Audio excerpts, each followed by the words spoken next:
한국여성변호사회의 공보이사로 있는 장윤미 변호사를 바로 좀 연결해 봅니다. 장 변호사님 나와 계시죠? 네, 안녕하세요. 네. 아예 면죄부를 준 결정이다? 성명의 내용이 그렇습니까? 예, 그렇습니다. 이렇게 논평을 내게 된 취지는요, 예. 사실상 법원에서는 이 범죄를 발본색원하기 위해서 그 예. 아동 청소년을 이용한 성착취물을 우리 국내법으로 규율하기 위해서라도 이 손정호를 국내 두고 수사할 필요가 있다라고 했는데요. 예. 사실상 이 부분이 실질적으로 수사가 힘을 받고 이루어지기는 어려운 측면이 있습니다.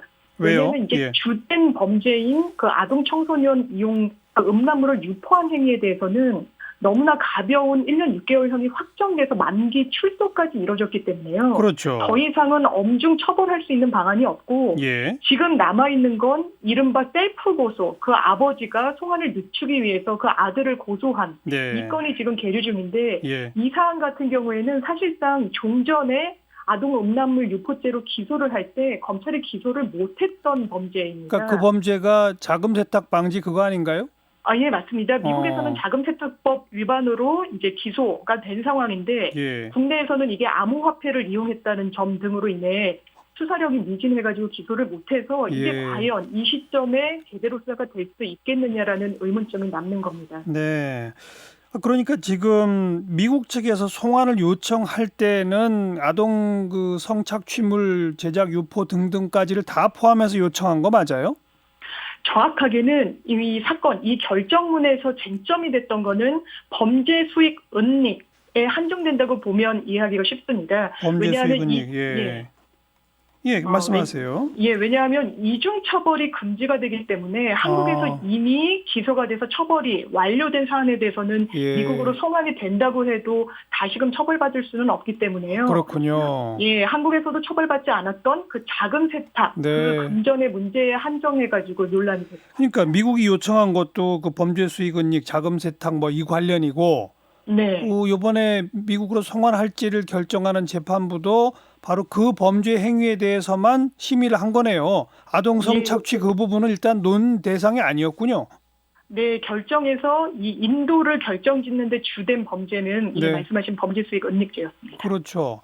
그럼 사실 지금 많은 그 국민 여론이 또 우리 여성 변호사회도 미국에 송환 안 시키는 결정을 내린 재판부를 향해 비난을 하고 있습니다만은 네. 사실은 원천적으로 아동 성착취물 그 제작 유포 이 행위를 다룬 1심과 2심 재판부가 더 문제 아니에요?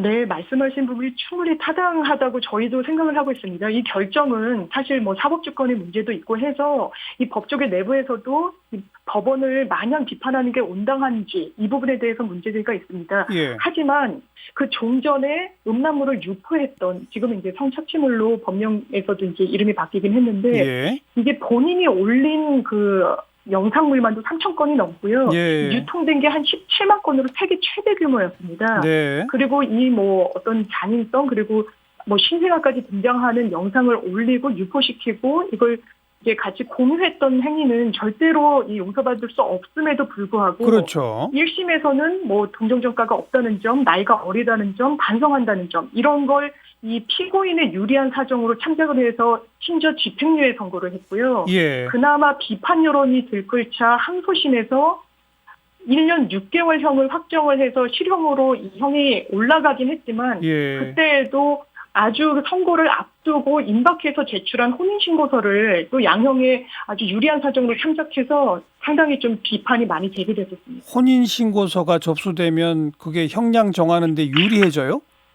보통은 본인이 건사할 그리고 생계를 책임져야 될 부양가족이 있다는 점은 본인이 구속이 되면 안 된다는 사유로 피고인들이 손쉽게 제출하는 예. 이제 어떤 자료들 중에 하나입니다. 예. 그렇지만 이런 성범죄 같은 경우에는 피고인의 어떤 입장에서 이 양형 자료를 참작할 게 아니라 네. 정말 피해자를 기준으로 두고 양형의 가중 요건을 더 들여다봐야 네. 된다는 여론이 그래서 나옵니다. 그러니까 1심, 2심 재판부는 다 전과가 없다, 나이가 어리다, 심지어는 혼인신고서 접수된 걸 보니 부양가족이 있다 이런 이유로 솜방망이 처벌을 했다 이거죠?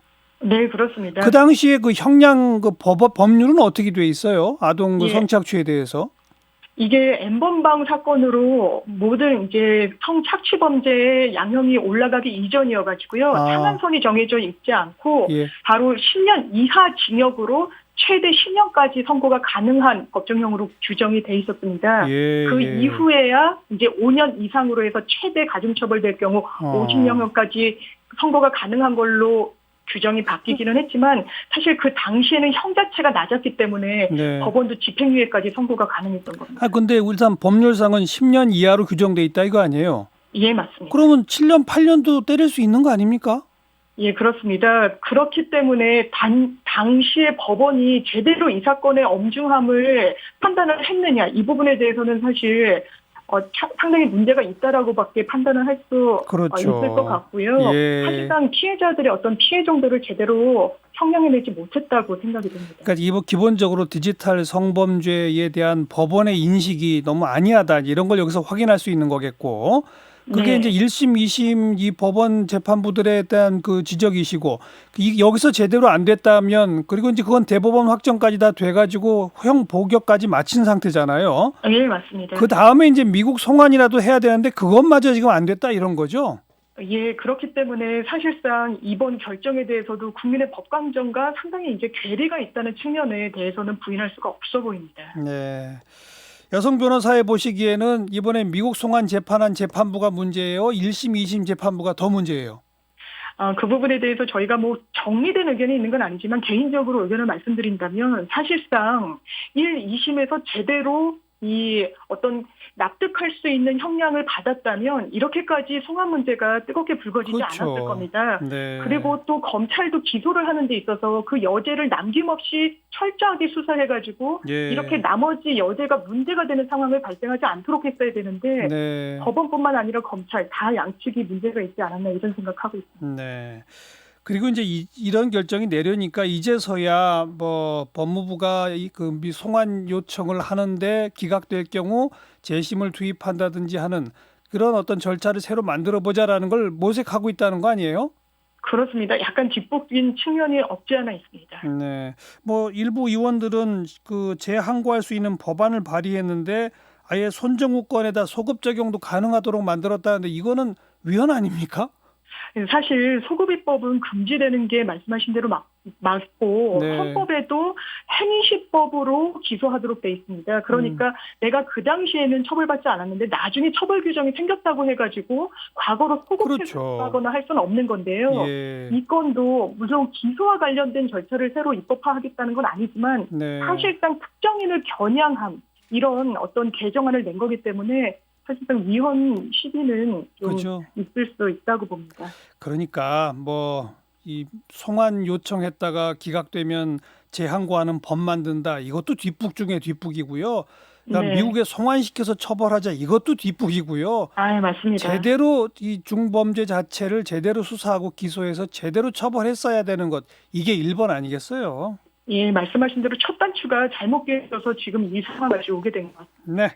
한국 여성 변호사회 공보이사 장윤미 변호사 고맙습니다. 네, 감사합니다.